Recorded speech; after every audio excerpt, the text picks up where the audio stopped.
ప్రతిదాని గురించి చెప్పడానికి చాలా ఉంటదని ఇప్పుడు ప్రారంభిస్తే ఎంతమంది అయినా ఫాలో అవుతారు అనే ఫీలింగ్‌తో చాలా సార్లు చెప్పలేం. ఏదో విశ్వాసానికి, భక్తికి 4 ముక్కలు చెప్పుకుంటే చాలు కదా! 2 అప్లికేషన్స్, 2 స్టోరీస్, ఇలస్ట్రేషన్స్ చెప్పుకుంటే అయిపోతదనే ఒక ఫీలింగ్.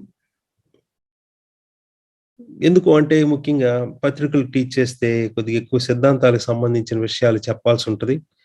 సిద్ధాంతాలకు సంబంధించిన విషయాలు చెప్పేటప్పుడు ఖచ్చితంగా చాలామంది బోర్ ఫీల్ అవుతారు. ఎందుకంటే వాళ్ళని ప్రతిసారి ఆలోచనకి పట్టి ఉంచడానికి స్టోరీ లైన్ కాదు. స్టోరీ లైన్ అయితే వారి యొక్క అటెన్షన్ కూడా మనం గ్రాబ్ చేసుకొని ఉంచొచ్చు. స్టోరీని కాస్త కాస్త రివీల్ చేస్తూ, క్వెషన్స్ ఏస్తూ అడగటానికి. ఈ పత్రికలకు అలా కాదు. బట్ వీటిని చెప్పడానికి ఖచ్చితంగా చాలా ఇలస్ట్రేషన్సే ఉపయోగించుకోవాలి. అనేది చాలామంది బోధకుల యొక్క పద్ధతి. కానీ నాకు ఉన్న చిన్న అనుభవంలో ప్రభువు నాకు నేర్పించిన ఒక గొప్ప సంగతేంటంటే, బైబిల్ మొత్తంలో ఉన్న నరేషన్ వింటున్నారా? బైబిల్ మొత్తంలో ఉన్న నరేషన్ 80% ఆఫ్ నరేషన్ ఉంది. Narration story line. And then ఆ రిమైనింగ్ పార్ట్‌లోనే మనకి విజ్డమ్ లిటరేచర్ అండ్ ఎపిసిల్స్ లాంటివి కూడా ఉన్నాయి. టీచింగ్. ఇందులో ఉన్న ఒక వింతేంటంటే నా అబ్జర్వేషన్‌లో ప్రభువు నాకు అర్థమైనట్లు చేసింది.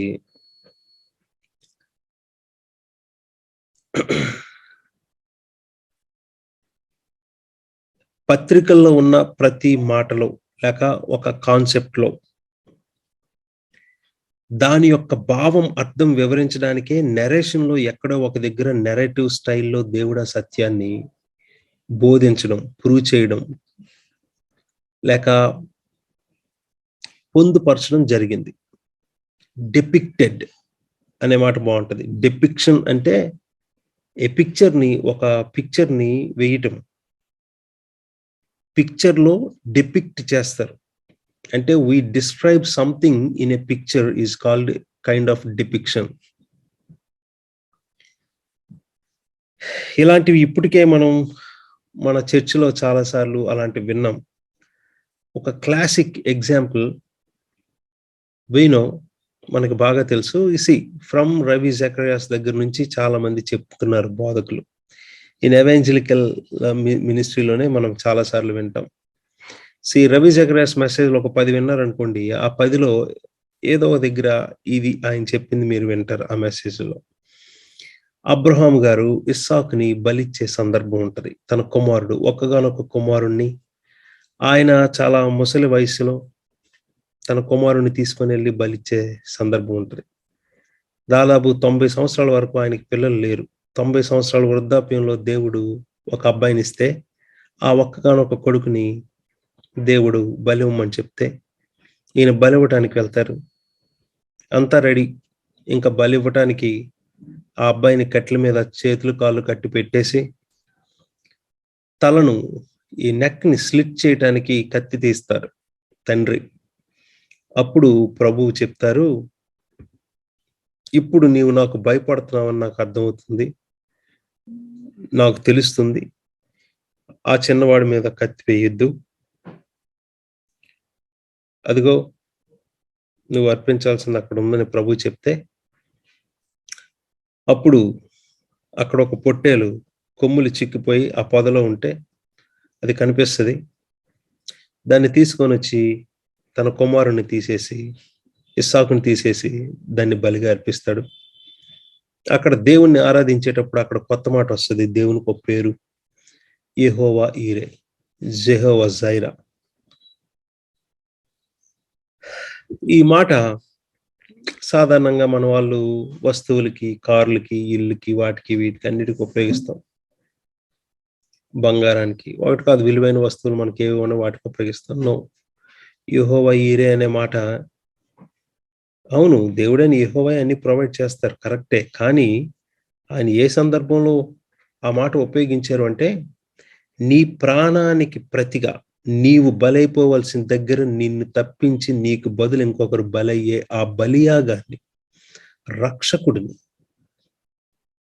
సబ్స్టిట్యూషనరీ డెత్ కోసం ఏ మచ్చ, ఏ డాగు, ఏ కలంకం లేని ఒక వ్యక్తిని నీ బదులు మరణించి నిన్ను మరణం నుంచి తప్పించడానికి బలిగా ఇస్తున్నాడు. యెహోవా ఈరే అనే మాట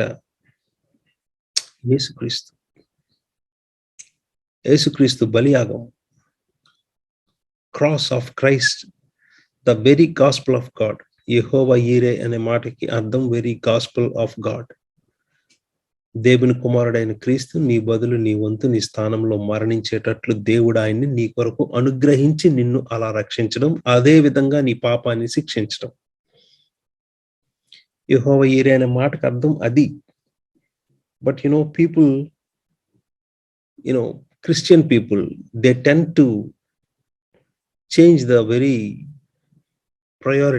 prioritized meaning, message. Somehow we tend to change it. We tend to ignore it. See, that's our tendency lo undi. So ఇప్పుడు ఆ విషయాలన్నీ మాట్లాడుకోలేం. బట్ అబ్రహాము, ఇస్సాకు ఈ బలి అర్పణ ప్రభు తప్పించడం, ఇస్సాకుని లాస్ట్ మూమెంట్ లో తప్పించేసి అక్కడ ఇంకొక బలియాగాన్ని ఇవ్వడం, ఇంత పెద్ద కాన్సెప్ట్ స్టోరీ లైన్ లో జరిగింది కదా. ఆ స్టోరీ లైన్ లో ఉన్న అంత విషయాన్ని ఈ పత్రికల్లో, నూతన నిబంధన గ్రంథంలో ఉన్న పత్రికల్లో ఒక చిన్న మాటతో తేల్చేస్తాడు. చిన్న మాటతో బలి అర్పణ అని,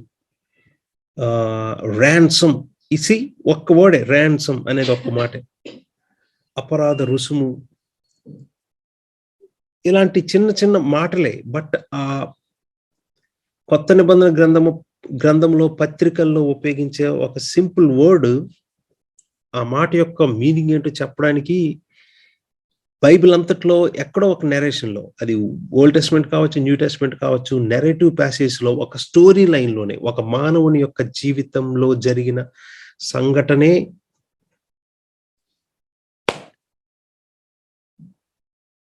ఒక గొప్ప దేవుని యొక్క పాఠానికి, దేవుడిస్తున్న సందేశానికి పిక్చర్ అన్నమాట. మీకు ఈ మాటలు ఎలా చెప్పాలో నాకు అర్థం కావట్లేదు, కానీ ఎందుకు చెప్పాలనుకుంటే సబ్జెక్ట్ పెరిగిపోతుంది. యెఫ్తా గారు తెలుసు కదా, మరొక క్లాసికల్ ఎగ్జాంపుల్, దానికి ప్యారలల్ గా ఉంటుంది ఇది. యెఫ్తా గారు తన కుమార్తెను తాను తన చేతులతో బలిచ్చాడు దేవునికి అని చాలా మంది ఒప్పుకోరు సేవకులు.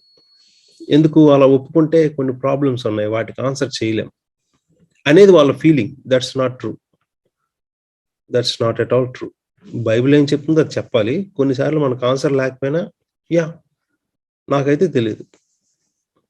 That's how we must humble ourselves, but we should not change. We should not థ్వాట్ the meaning of the Bible. Bible యొక్క అర్థం మనం మార్చేయకూడదు, తిప్పి చెప్పకూడదు.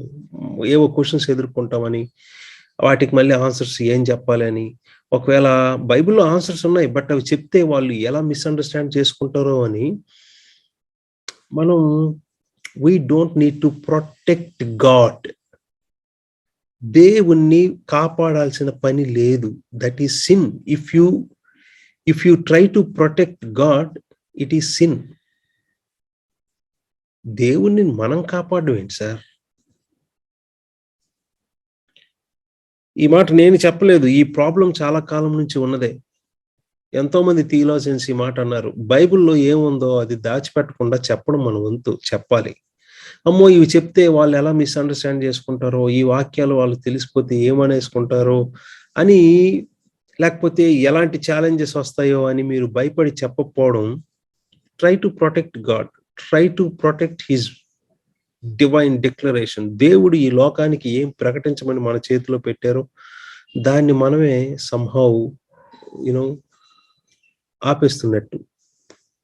అందుకే థియాలజియన్స్ ఈ మాట చెప్పారు. బైబిల్ మాట ఎలాంటిదంటే అది ఒక సింహం లాంటిది, దాన్ని మీరు సింపుల్ గా వదిలేస్తే చాలు. It is lion, she knows how to defend it self. సింహానికి తెలుసు దాన్ని కాపాడుకోవడం. దాన్ని మీరు కాపాడాల్సిన పని లేదు, ఉన్నదన్నట్టు వదిలేయటమే. ఈ మాట నేను చెప్పలేదు, ఓహో! ఎంతో కాలం నుంచి ఎంతోమంది థియోలాజియన్స్, బోధకులు చెప్తూ వస్తున్నారు. ఎందుకు అంటే, అమ్మో! ఈ విషయాలున్నాయని వాళ్ళకి తెలిస్తే వాళ్ళు క్రిస్టియానిటీని ఏమంటారో, ఎలాంటి క్వెషన్స్ ఏస్తారో, ఎలా అవమానిస్తారు, ఎలాంటి సమస్యలొస్తాయో అని ఇలా జరుగుతుంటది చాలా విషయం. ఈ యెఫ్తా గారి విషయంలో కూడా ఇదే జరుగుతుంది. బట్ దేవుడు అందులో ఎంత గొప్ప పాఠం ఉంచాడో మనం ఇప్పటికే చాలా సార్లు చెప్పుకున్నాం. అంత గొప్ప విషయాలు ప్రభువు మనకెలాగా ఎప్పుడు బోధించారంటే, మనం ప్రకటన గ్రంథం 5వ అధ్యాయం చెప్పుకుంటున్న రోజుల్లో, అది మీకు తెలుసో లేదో మరి నా స్ట్రగుల్. ప్రకటన గ్రంథం 5వ అధ్యాయంకొచ్చేసరికి ఒక 3 నెలలు నేను చెప్పలేదు. 3 నెలల గ్యాప్. ఎందుకంటే, ఆ 5వ అధ్యాయంలో ఉన్న విషయం ఇంకా ఉంది. కానీ నాకు తెలీదు. ఈ సండే ఇది చెప్పాలని చెప్పేసాననుకోండి, మళ్ళీ దానికి ఎప్పటికొస్తాం మళ్ళీ ఆ భాగానికి వెనక్కి? కాబట్టి టైం తీసుకుంటే తీసుకున్నాం గానీ, ప్రభువా నాకు మీరింకా బోధించాలి అని చాలా గ్యాప్ తీసుకొని ప్రభువుని అడుగుతున్నా గానీ, ప్రభువు రైట్ టైం మంచి ఆయన సమయంలో ఆయన బోధించారు. ఆయన బోధించినప్పుడు అర్థమయ్యాయి. యెఫ్తా తన కుమార్తెను చంపాడు. దేవునికి బలిగానే ఇచ్చి చంపాడు. అది కూడా ఎలాగా? దేవుడే యెహోవా ఆత్మ యెఫ్తా మీదకి బలముగా దిగొచ్చినప్పుడు, యెఫ్తాకి అంతకుముందెప్పుడూ లేనంత మరణ భయం పట్టుకొని, ఆ మరణ భయంలో దేవునికి మాటిచ్చాడు. నేను ప్రాణాలతో ఇంటికి తిరిగొస్తే, నన్ను ఎదుర్కొనటానికి నా ఇంటి నుంచి ఏది బయటకొస్తదో అది నీకిస్తానని బలిగా, దహన బలిగా యెహోవాకు దహన బలిగా అర్పిస్తానని ఆయన మాటిచ్చాడు. ఆయన యెహోవాకు మొక్కుకొనిన ప్రకారము చేశాడు అని కూడా బైబిలే చెప్తుంది. అదే అధ్యాయం చెప్తుంది. ఈ మాటలు నేను ఇప్పుడు ఎందుకు చెప్తున్నానో తెలుసండి?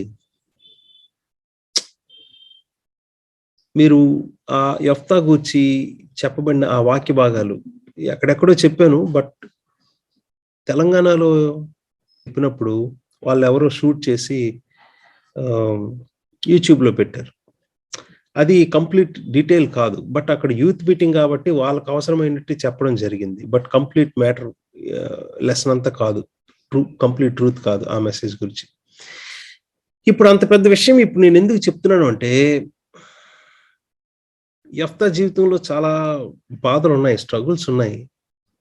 ఆయన జీవితంలో చిన్నప్పుడు ఒంటరితనంలో తన సొంత వాళ్ళందరూ తరిమేశారు. వెళ్ళగొట్టేశారు ఆ అబ్బాయిని. దేశం కాని దేశంలో చిన్నోడుగా ఉన్నప్పుడే ఎలాంటి పోరాటాల మధ్యన ఒంటరితనంలో బతికాడో చూడండి. అంతకంటే తనకి గొప్ప ఘనత, గౌరవాలొచ్చాయే. అందులో కూడా పాపం ఒంటరైపోయాడు. తనకి ఉన్నది ఒకే ఒక్క కూతురు, కుమార్తె. ఆ అమ్మాయిని కూడా తన చేతులతో చంపుకోవాల్సొచ్చింది. ఎవరి కోసం? తన పాయింట్ కోసమా యుద్ధం? తన కోసమా? కాదు. ఒకవేళ యెఫ్తా గారి ప్లేస్‌లో అలాంటి పరిస్థితి, అలాంటి జీవిత బ్యాక్‌గ్రౌండ్ ఉన్న ఏ మనిషికైనా, ఈ దేశస్తుల కోసం, ఈ దేవుని కోసం నేను యుద్ధం చేసి, గెలిచి, ఆ దేశాన్ని కాపాడి, దేవుని చిత్తాన్ని నెరవేరిస్తే, నా చేతులతోనే నా కూతుర్ని చంపుకోవాల్సొస్తది అని ముందే తెలిస్తే, నాకు ఆ అందలాలు అక్కర్లేదు, ఆ గౌరవాలు అక్కర్లేదు, ఆ అధికారం అక్కర్లేదు, నాకు ఆ పేరు ప్రఖ్యాతులు అక్కర్లేదు, నాకదేది అక్కర్లేదు. నాకున్న ఈ పాపతో నా జీవితం ఏదో, నా బతుకేదో నేను బతుకుతా అని చెప్పి వెళ్ళిపోయి ఉండేవాళ్ళం. హ్మ్. తన చేతులతోనే తన కుమార్తెను బలిచ్చుకోవాల్సొస్తదంటే, యెఫ్తాకు ఆ విషయం ముందే తెలిస్తే, మీ యుద్ధాలేవో మీరు జేసుకోండి, మీ బాధలేవో మీరు పడండి. నన్ను చాలా బాధపెట్టి, హింసించి, ఒంటరివాడిని చేసి, ఆస్తి ఇవ్వాల్సొస్తదని నన్ను తరిమేశారు మీ పెద్దలందరూ కలిపి. ఇప్పుడు మీకు పెద్ద రిస్క్ ఉందని నన్ను తీసుకొనెళ్తున్నారు అని ఏమైనా గొడవలు పడి ఉండేవాడు. కానీ అప్పటికి ఆయనకి తెలీదు. వాళ్ళ కోసం యుద్ధం జేసి, వాళ్ళని కాపాడితే, తన కూతుర్ని తన చేతులతో బలిగా అర్పించుకోవాల్సిన పరిస్థితి వస్తదని తనకు తెలీదు. ఆ తర్వాత కూడా ఎంత బాధాకరమైన విషయం ఏంటంటే, తర్వాత 10 సంవత్సరాలు, 20 సంవత్సరాలు కూడా ఆయన న్యాయాధిపతిగా పరిపాలించలేదు వాళ్ళకి.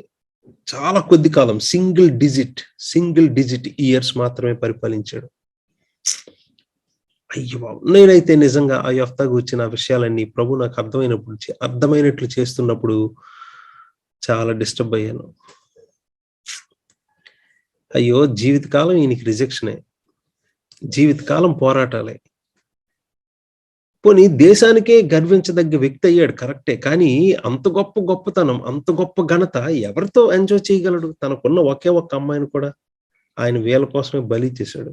వీళ్ళ కోసమే. పోనీ వాళ్ళేమైనా మంచోళ్ళా? ఈయనంటే ప్రాణం పెడతారా? కాదు. వాళ్ళు అవకాశవాదులు ఆ ఇశ్రాయేలీయులందరూ. ఆస్తి విషయంలో సపోర్ట్ ఉన్నప్పుడే చిన్నప్పుడే ఆ పిల్లోడిని తరిమేశారు. పెద్దయిన తర్వాత తన బతుకేదో ఆ టోపు దేశంలో బతుకుతున్నాడు. వీళ్ళ కోసం ఏమో దేవుడు రమ్మన్నాడు. వీళ్ళు వెళ్లి పిలిచారు. సరే దేవుని చిత్తం అని అర్థమైంది. ఈయన యుద్ధాలు చేశాడు. ఆ యుద్ధాలు చేస్తున్న ఆ క్రమంలోనే తనకు పెద్ద యుద్ధం ముందు పడింది. అలాంటి యుద్ధం గెలవడు, చచ్చిపోతాడు అనిపించింది. అందుకే దేవునికి మాటిచ్చాడు. నా ప్రాణానికి సమానమైంది ఏదైనా ఇచ్చేస్తాను, నువ్వు నన్ను ప్రాణాలతో కాపాడి ఇంటికి తీసుకొస్తే అని. అలాంటి పరిస్థితిలోకి పెట్టిన వాడు దేవుడే. అలాగ ప్రార్థన చేసేటట్లు దేవుడే తనను ప్రేరేపించాడు. ఎందుకంటే that's what very God's will is. దేవునికి విధేయత చూపి పోనీ ఏదో ముందంతా సుఖాలు పడ్డాడు, ముందంతా ఒంటరితనము, రిజెక్షను, అందరూ కలిపి ఆయన వెలేసేసి చిన్నగా ఉన్నప్పుడే ఇంకా ఏదో దేశం కాని దేశంలో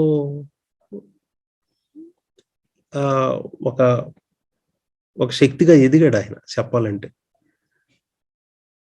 పోనీ దేవుడు తీసుకొని వచ్చి ఎన్ని గొప్ప సంతోషం అందలాలు ఏమని ఇచ్చాడంటే అంతకంటే దుఃఖం, బాధ. పోన్లే న్యాయాధిపతి అయ్యాడు. కానీ ఒక 40 సంవత్సరాలు పరిపాలించాడా?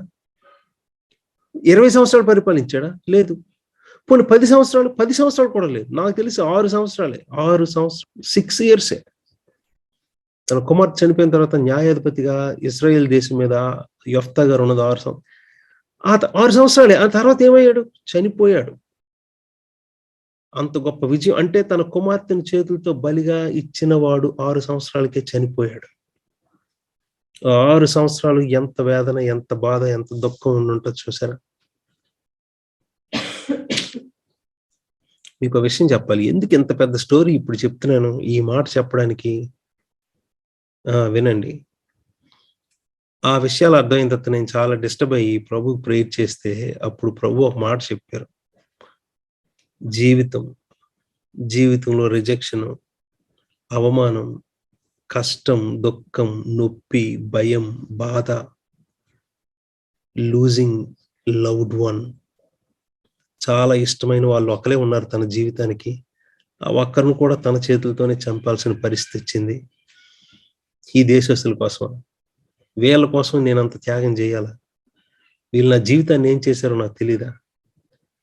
ఎవరి కోసం? ఈ పెయిన్, ఈ సఫరింగ్, ఈ లోన్లీనెస్. అంత దుఃఖంలో ఆయన 6 నెలల నుండి 6 సంవత్సరాల నుండి చనిపోయాడు ఆయన. యెఫ్తా ఎంత గొప్ప వీరుడు, ఎంత శూరుడు, భయం అనేది లేనివాడు. నిజానికి ఆయనకు భయం అంటే లేదు. థియలాజికల్ గా భయం లేకుండా ఎలా ఉంటుందని అనొచ్చు. నేను ఆ సెన్స్ లో మాట్లాడటం లేదు. హ్యూమన్లీ స్పీకింగ్ చాలా మొండివాడు, చాలా శూరుడు. కానీ గొప్ప మనోవేదనతో చనిపోయాడు. పెద్ద ఏజ్ లో కూడా కాదు. అవన్నీ చూసి చాలా డిస్టర్బ్ అయ్యి ప్రభు ప్రేయర్ చేస్తే ప్రభు చెప్పిన మాట ఏంటో తెలుసా? ఇదిగో జీవితంలో అందలాలు, రిజెక్షన్లు, downfalls, great heights of success, fame, respect. Prabhu అంత గ్రేట్ హైట్స్ అందరూ దేశం అంతా వెళ్ళగొట్టేసిన తెచ్చి నెత్తి మీద పెట్టుకున్నారు. పోనీ అదైనా ఒక పట్టుమని 10 సంవత్సరాలు కూడా అనిపించలేదు ఏంటి ప్రభు అంటే? ప్రభు చెప్పిన తెలియజేసిన సత్యం ఏంటో తెలుసా? మీ జీవితంలో ఏవి మీవి కాదు, మీకోసం కాదు. నా సత్యము కోసం, నా ట్రూత్ కోసం, నా సందేశం కోసం ఒక వ్యక్తి జీవితం ఇది. ఒక తండ్రి ఒకే ఒక్క కుమార్తె పట్ల ఆయన ఎంతో మొండివాడు, ఎంతో ధీరుడు, వీరుడు. బట్ ఒకే ఒక్క కుమార్తె పట్ల తనకున్న ఆ బాధ చూసేవి ఎలా ఉంటుందో, అది కూడా ఎలాంటి వాళ్ళు? మీకోసం ప్రాణాలు ఇస్తాం అనే మనుషులు కాదు, తరిమేసే మనుషుల కోసం నా సొంత ఒకే ఒక్క కుమార్తెను నేను ఎందుకు, అది కూడా యవ్వన కుమార్తెను ఎందుకు నా చేతులతో బలివ్వాలి? ఆ పెయిన్ తెలుస్తుందా? ఎవరికి తెలుస్తుంది? యెఫ్తా తన కుమార్తెను తన చేతులతో చంపలేదని చెప్తున్న బోధకులకి ఏం అర్థమైంది? ఆ యెఫ్తాలో దేవుడు ఏంటో అర్థమవుతుందా? దేవుడు మనసు ఏంటో అర్థమవుతుందా? ఆ కుమార్తెలో దేవుని కుమారుడు ఏంటో అర్థమవుతున్నాడా? ఎలాంటి వాళ్ళ కోసం బలి ఇవ్వాల్సి వచ్చిందో తెలుసా తన కుమార్తెను? తన జీవిత కాలం రిజెక్ట్ చేసి, అవమానించి, వెళ్ళగొట్టేసి, చిన్నతనంలోనే ఎన్నో బాధలకు గురి చేసి, ఒంటరితనానికి గురి చేసిన ఇలాంటి అపనమ్మకస్తులైన ఇశ్రాయేలు దేశస్థులు, ఇన్ అదర్ సెన్స్ అలాంటి మనుషుల కోసం ఆ దేవుణ్ణి పదే పదే రకరకాలుగా తిరస్కరించి, అవమానించి, తిరుగుబాటు చేస్తూ, ఆయన గౌరవాన్ని అవమానంగా మారుస్తున్న ఇలాంటి ప్రజలని కాపాడడం కోసం తన ఒకే ఒక సొంత యవ్వన కుమారుణ్ణి బలిగా తన చేతులతోనే అర్పించే ఒక తండ్రికి ఎలాంటి హృదయం ఉంటుందో ఎప్పుడు తెలుసుకుంటారు ఈ క్రైస్తవులు? ఎప్పుడు తెలుసుకుంటారు?